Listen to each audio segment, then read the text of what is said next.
SSLC ಪರೀಕ್ಷೆಯಲ್ಲಿ ಮುಖ್ಯ ಪರೀಕ್ಷೆಯಲ್ಲಿ ಏನು 2025ನೇ ಸಾಲಿನ ತೃತೀಯ ಭಾಷೆ ಹಿಂದಿಯ ಮುಖ್ಯ ಪ್ರಶ್ನೆ ಪತ್ರಿಕೆಯಲ್ಲಿ ಈಗ ಆಲ್ರೆಡಿ ಏನಪ್ಪಾ ಅಂತಂದ್ರೆ ಎಕ್ಸಾಮ್ ಡೇಟ್ ಬಂದವು, ನಿಮಗೆಲ್ಲ ಗೊತ್ತಿರುವಂತಹ ವಿಷಯ. ಅದಕ್ಕೆ ನೀವೇನ್ ಮಾಡಬೇಕು, ಈ ಒಂದು ಪರೀಕ್ಷೆಯಲ್ಲಿ ನಿಮಗೆ ಯಾವ ರೀತಿಯಿಂದ ಪ್ರಶ್ನೆಯನ್ನು ಕೇಳ್ತಾರೆ, ಪ್ರಶ್ನೆ ಪತ್ರಿಕೆ ಅಂಕಗಳು ಎಷ್ಟಿರುತ್ತೆ, ಗದ್ಯದಲ್ಲಿ ಎಷ್ಟಿರುತ್ತೆ, ಪದ್ಯದಲ್ಲಿ ಎಷ್ಟು ಬರುತ್ತೆ, ಮತ್ತ ಪೂರಕ ವಾಚನದಲ್ಲಿ ಎಷ್ಟು ಬರುತ್ತೆ, ವ್ಯಾಕರಣದಲ್ಲಿ ಎಷ್ಟು ಬರುತ್ತೆ, ಮತ್ತು ರಚನಾದಲ್ಲಿ ಎಷ್ಟು ಪ್ರಶ್ನೆಗಳು ಬರುತ್ತೆ ಮತ್ತು ಅಂಕಗಳು ಬರುತ್ತೆ ಅನ್ನೋಂಥದ್ದು ನಿಮ್ಗೆ ಸ್ವಲ್ಪ ಇವತ್ತ ಗೊತ್ತಾಗಬೇಕು. ಏನಪ್ಪಾ ಅಂತಂದ್ರೆ ವಿಷಯ Hindi weightage to contents 10th exam.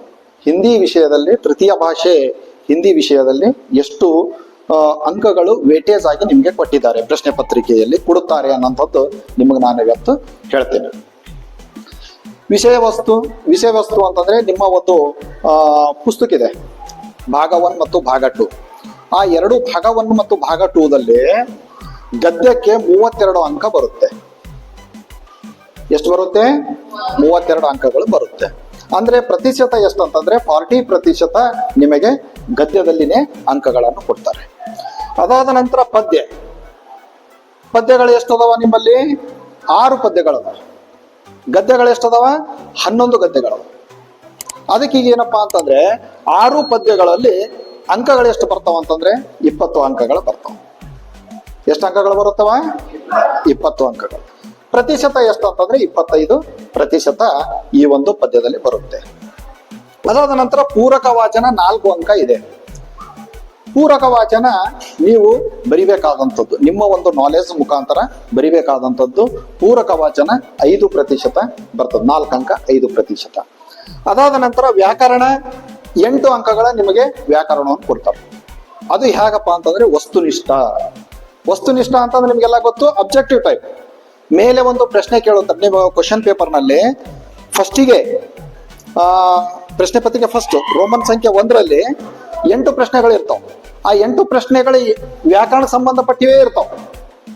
ವ್ಯಾಕರಣ ಸಂಬಂಧಪಟ್ಟ ಯಾವ ಇರ್ತಾವಪ್ಪ ಅಂತಂದ್ರೆ ಸರಳವಾಗಿ ನಿಮಗೆ ಹೇಳ್ತೀನಿ ನಾನು. ಏನಪ್ಪಾ ಅಂತಂದ್ರೆ ಲಿಂಗ, ವಚನ, ವಿಲೋಮ ಶಬ್ದ, ಮತ್ತ ಪ್ರೇರಣಾರ್ಥಕ ರೂಪ, ಸಂಧಿ, ಸಮಾಸ, ವಿರಾಮ ಚಿಹ್ನ, ಈ ರೀತಿ ನಿಮಗೆ 8 ಅಂಕಗಳಿಗೆ ಪ್ರಶ್ನೆಗಳು. ಅಂದ್ರೆ ಏನಂತಂದ್ರೆ ಅಬ್ಜೆಕ್ಟಿವ್ ಟೈಪ್. ಮೇಲ್ಗಡೆ ಪ್ರಶ್ನೆ ಕೊಟ್ಟಿರ್ತಾನ, ಕೆಳಗಡೆ ಏನ್ ಮಾಡಿರ್ತಾನ ABCD ಅಂತ ಕೊಟ್ಟಿರ್ತಾನ. 4 ಉತ್ತರಗಳಲ್ಲಿ ಯಾವ್ದಾದ್ರು ಒಂದು ಉತ್ತರ ಸರಿ ಇರ್ತದೆ. ಆ ಸರಿಯಾದಂತ ಉತ್ತರವನ್ನು ಏನ್ ಮಾಡ್ಬೇಕು, ನೀವು ಕಂಡಿಡಿದು ಅದನ್ನು ನೀವು ಅಲ್ಲಿ ಬರಿಬೇಕಾಗ್ತದೆ. ಅದಾದ ನಂತರ ರಚನಾ ಅಂತಿದೆ. ರಚನಾ ಎಷ್ಟಿದೆ ಅಂತಂದ್ರೆ 16 ಅಂಕ ರಚನಾ ಕೊಟ್ಟಿದ್ದಾರೆ. ಪ್ರತಿಶತ ಎಷ್ಟು? 20%. ರಚನಾ ಅಂತಂದ್ರೆ ಏನು, ಅದ್ರ ಬಗ್ಗೆ ನಮಗೆ ಗೊತ್ತಾಗ್ಬೇಕು. ಗದ್ಯ, ಪದ್ಯ, ವ್ಯಾಕರಣವನ್ನು ಬಿಟ್ಟು ಉಳಿದಂಥದ್ದು ರಚನದಲ್ಲಿ ಏನೇನು ಬರುತ್ತೆ? ತೃತೀಯ ಭಾಷೆ ಹಿಂದಿಯಲ್ಲಿ ಮುಖ್ಯ ಪರೀಕ್ಷೆಯಲ್ಲಿ ಏನ್ ಬರುತ್ತೆ ಅಂತಂದ್ರೆ ಅಪಠಿತ ಗದ್ಯಾಂಶ. ನೋಡ್ರಿ 16 ಅಂಕ 4 ಅಂಕ ಅಪಠಿತ ಗದ್ಯಾಂಶ ಇದ. ಅಪಠಿತ ಗದ್ಯಾಂಶ ಅಂತಂದ್ರೆ ಮೇಲ್ಗಡೆ ಏನ್ ಮಾಡಿರ್ತಾರ, ಒಂದು ಗದ್ಯ ಕೊಟ್ಟಿರ್ತಾರ, ಒಂದು 10-12 ವಾಕ್ಯದಲ್ಲಿ ಒಂದು ಗದ್ಯ ಇರ್ತಾವ. ಅದು ಕೆಳಗಡೆ ಏನ್ ಮಾಡಿರ್ತಾನ 4 ಪ್ರಶ್ನೆಗಳನ್ನು ಕೊಟ್ಟಿರ್ತಾನ. ಅ, ಆ, ಈ ಅಂತ ಕೊಟ್ಟಿರ್ತಾನ. ಆ 4 ಪ್ರಶ್ನೆಗಳಿಗೆ ಉತ್ತರ ಎಲ್ಲಿರ್ತಾವವು? ಮೇಲ್ಗಡೆ ಗದ್ಯದಲ್ಲಿನೇ ಇರ್ತಾವ. ಎಲ್ಲಿರ್ತಾವ? ಮೇಲ್ಗಡೆ ಗದ್ದೆಯಲ್ಲಿ ಇರ್ತಾವ. ಅದಕ್ಕೆ ನೀವೇನ್ ಮಾಡ್ಬೇಕು, ಆ ಪ್ರಶ್ನೆಯನ್ನು ಓದ್ಕೊಂಡು ಮೊದಲು ಏನ್ ಮಾಡ್ಬೇಕು, ಸಾರಾಂಶ ಓದ್ಬೇಕು. ಓದಿದ ನಂತರ ಕೆಳಗಡೆ ಪ್ರಶ್ನೆ ಓದ್ಬೇಕು. ಆ ಪ್ರಶ್ನೆ ಉತ್ತರನೇ ಆ ಗದ್ಯ ಶೋಧದಲ್ಲಿ ಇರ್ತಾವ. ಅದಕ್ಕೆ ಏನ್ ಮಾಡ್ಬೇಕು, ಇತ್ತು ನಿಮ್ ಉತ್ತರ ಹುಡುಕಿ ಆದ ಉತ್ತರವನ್ನು ನೀವು ಬರಿಬೇಕು. ಅದು ಎಷ್ಟು? 4 ಅಂಕ ಇರ್ತಾವ. ಗದ್ಯ ಅಲ್ಲೇ ಕೆಳಗಡೆನೆ ಪ್ರಶ್ನೆಗಳು. ಆ ಉತ್ತರ ಬರೆದ ನಿಮ್ಗೆ ಎಷ್ಟಪ್ಪ ಅಂತಂದ್ರೆ 4 ಅಂಕ.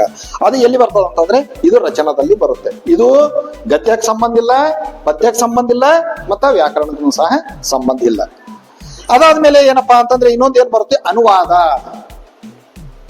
ಅನುವಾದ ಅಂತಂದ್ರೆ ಏನು? Very good. ಅನುವಾದ ಅಂತಂದ್ರೆ ಮೇಲ್ಗಡೆ ಏನ್ ಮಾಡಿರ್ತಾರ, ಹಿಂದಿಯಲ್ಲಿ ಬರೆದಿರ್ತಾರ.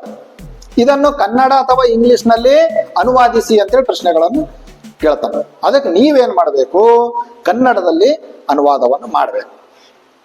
ಗೊತ್ತಾಯ್ತಾ? ಪತ್ರಲೇಖನ ಅಂತೇಳಿ. ಪತ್ರಲೇಖನದಲ್ಲಿ ಎಷ್ಟು ಬರುತ್ತೆ ಅಂಕ? 5 ಅಂಕ.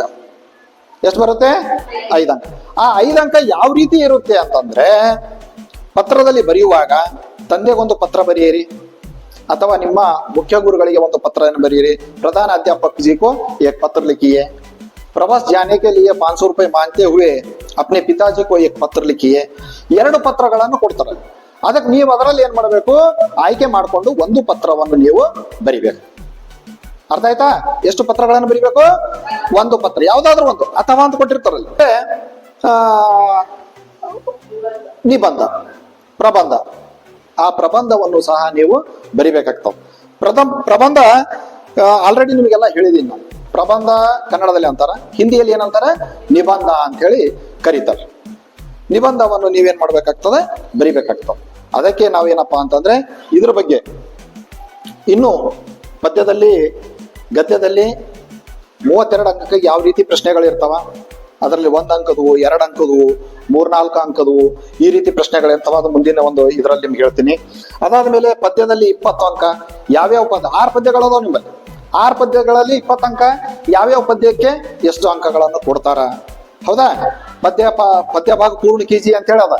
ಆ ಪದ್ಯ ಭಾಗ ಪೂರ್ಣ ಕೀಜಿಯನ್ನು ಸಹ ಏನ್ ಮಾಡ್ಬೇಕು, ಅದು ಯಾವ್ದು ಬರ್ತದ ಅನ್ನೋದು ಮುಂದಿನ ವಿಡಿಯೋದಲ್ಲಿ ನಿಮ್ಗೆ ಹೇಳ್ತೀನಿ. ಅದಾದ್ಮೇಲೆ ಪೂರಕ ವಾಚನ 4 ಅಂಕ, ಅದಾದ್ಮೇಲೆ ವ್ಯಾಕರಣ 8 ಅಂಕ.